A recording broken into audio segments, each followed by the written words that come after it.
Isang mapagpalang araw po sa ating lahat. Welcome again to our 365 Daily Devotion. Our topic for today is excellence. Aim high for the most high. And our scripture for today is Colossians chapter 3, verse 23 to 24. Whatever you do, work at it with all your heart as working for the Lord, not for the human matters or masters, since you know that you will receive an inheritance from the Lord as a reward. It is the Lord Christ you are serving. So, sinasabi sa verse na to na kapag ikaw daw may ginagawa ka, dapat gagawin mo siya ng buong puso, na you're really passionate about it. And when you're serving the Lord, when you're doing something for the Lord, you're doing it for the Lord, and you're not doing it for other people. Na meron kasing mga tao na ay lalakasan ko yung dasal ko kasi parang may mga nakakita sa akin and all, but that's not the right thing to do. The right thing to do is you do it with all your heart kahit may nakatingin man o wala.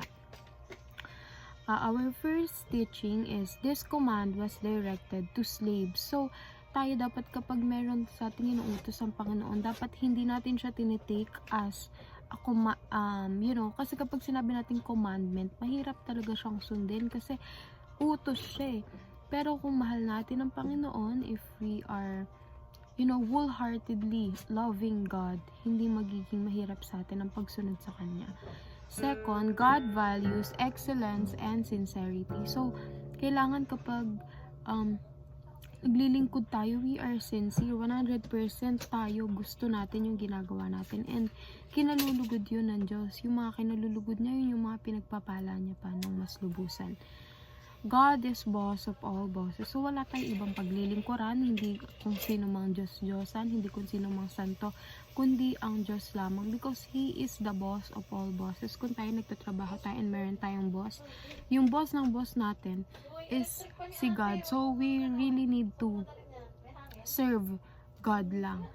Sincerity. So, application na po ito. Sincerity, work wholeheartedly. So, kailangan, kapag nagtatrabaho tayo, kailangan wholeheartedly, bukas sa puso natin, and hindi tayo napipilitan. So, makikita ng Panginoon na sincere tayo sa ginagawa natin. Worship.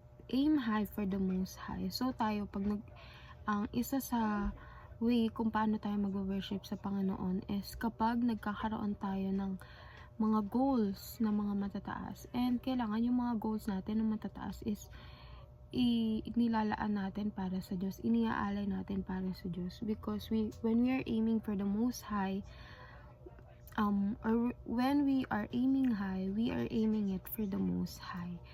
Third is excellence. Embrace excellence as a lifestyle. So, kailangan itong excellence is nakatatak na siya sa atin. Kumbaga, normal na sa atin na maging excellent. Nagalingan natin sa lahat ng bagay kasi alam natin na kahit ano man yung ginagawa natin yun para sa Panginoon.